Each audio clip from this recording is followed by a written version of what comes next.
Hello and welcome to another Leica review. Today we are looking at M10-P. It's the latest camera to come out of Leica and it is a revision of the classic Leica M10 camera. Now you might be wondering what is truly different about this camera. Well, there are certain things that have been improved upon, but not in terms of sensor or the processor or the fact of the image quality, but its usability.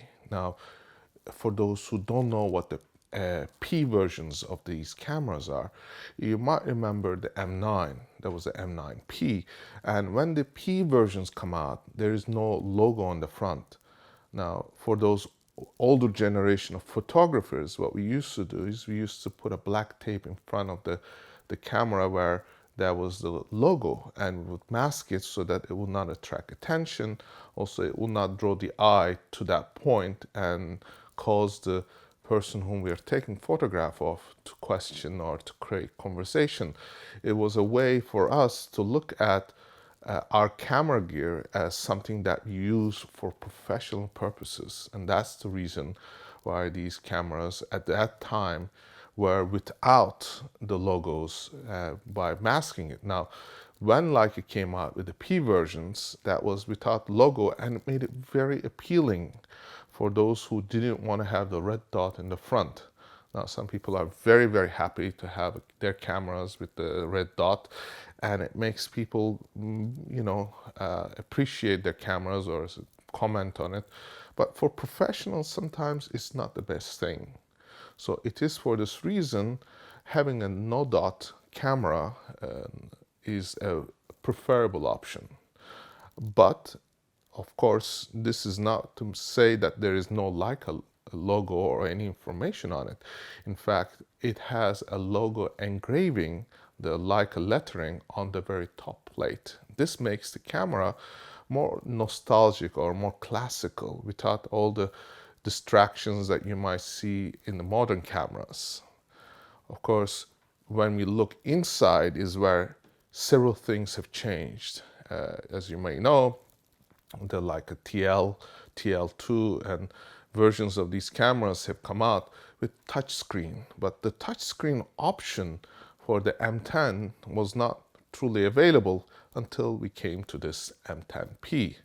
Now, for those who do not appreciate or understand what the touchscreen can do, well, it can do amazing things. For one, when you have taken a photograph, you can tap and enlarge the image to see if you have attained accurate focus. Now, in the other versions of cameras that have electronic viewfinders, of course, you can see clearly what you're photographing and be ensured that you have attained critical focus. When you have apertures of 0.95 or f1.4, those numbers are very shallow depth of field. Even when you line up your squares on top of each other in the rangefinder, you might be off because the fact that you're taking a photograph of a living subject, for example, a person, they might actually twitch back and forth or move in the instant that you're photographing. And you may look at the picture on the back on the LCD and think that you have attained focus, but you may not have attained focus when you enlarge the photograph in your computer. It is for that very reason it is important to be able to check if you have attained focus correctly. And that's when the touch screen becomes very, very important. And also the fact that you are able to now view the images and use something called focus peaking, which actually for a Leica M10P is useless because you're not doing video. You're not going to be holding this camera a couple of inches off your face and then hope to see the focus markings on the screen and say, okay, this is how I'm going to take photograph.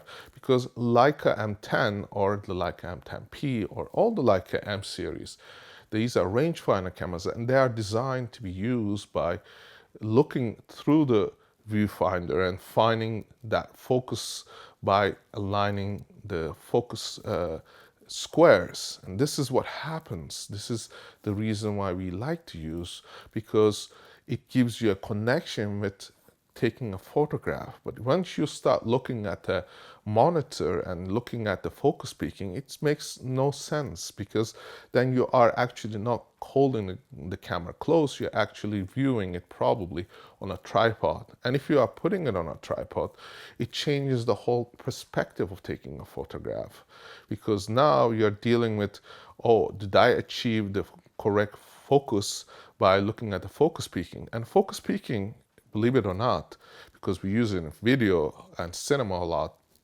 is that it is somewhat accurate but not perfectly accurate in terms of attaining critical focus. It will tell you that it is in focus, but is it falling in the range of, let's say, zone focusing, where you have a certain range where the subject will appear in focus, but the critical focus, the most accurate focus, is at the point where you have attained the most sharpest of focus by dialing those squares on top of each other or using the electronic viewfinder. This is the reason why, for me, having focus peaking on a Leica M10-P is pointless, especially because of the fact that it doesn't have video functionality. Now, another beautiful thing about it is the silent shutter, or as they say, quieter shutter, because the shutter is not silent, nor should it be, because, well, most people do like the fact that you are doing manual focusing and you want to hear that sound because it takes you back to nostalgia. For practical purposes, though, having a silent shutter in an electronic shutter setting is excellent, because then the person you are taking photograph of does not realize that you're actually snapping the photograph, because there is no actual sound to indicate that you have taken a photograph. This is especially useful if you're doing street photography, where you do not want your subject to notice that you're taking that photograph. And that is one way of approaching photography, is to know that you have captured photograph in a candid way without the subject knowing. And that way, there is no change in subject's behavior when you're taking that photograph. But if you are using the Leica M10-P, there is going to be that definite sound. And if you are in a close proximity, let's say 4 feet or 6 feet, that sound is very, very noticeable. And there's no way of getting around it, which makes the fact that, do we really need a quieter shutter if you are taking photograph and everybody else hears it? Well, for me, it does make a difference, because I like the quieter shutter. I like the fact that it's sweeter to the ear, and the fact that it's not as jarring. Now, for those who intend to use this for wedding photography, for example, if the vows are being exchanged at the altar, that sound is going to be there. You are not going to get around it. But sometimes that is an acceptable solution to using a Leica M10 type of rangefinder camera for wedding photography. Now, how effective you will be is a different situation. There's a different conversation, but it is a viable option to use in different settings, knowing the fact that this is quieter than the M10. Now, getting back to the LCD screen, that is not a way to go through the menu by using the touch functionality. That is only for viewing or enlarging the photographs, but cruising and surfing through the menu is a totally manual experience of touching buttons, which in some ways may be the way that people prefer it. There are ways that the menus have been designed where you can use touch functionality to access menus faster, which is something that I truly like in, let's say, like a TL2, but that is not an option on the Leica M10-P. It is for this reason, I would say, just the fact of having a touch screen where you can view the images in larger format or closer zoom, and the fact that you have a quieter shutter is, for me, enough reason to upgrade my Leica M10 to Leica M10-P. It's only because it is more refined, it's more elegant, it's more a way a camera should operate. Now, for those who may be wondering why Leica has not come out with this kind of a camera in the first place, well, it comes down to marketability. think about your iPhones. If you ever owned one, you know the 5 was the first version, and then the 5S came out, and then 6, and then a 6S. This is a pattern where people feel the necessity to replace their cameras because the newer version carries some additional features that should have been included in the first version. And for Leica purposes, it is no different. Perhaps people do prefer to have the Leica logo on the front or the louder shutter. But think about it. If you own a Leica M10, would you upgrade to Leica M10-P just because of this?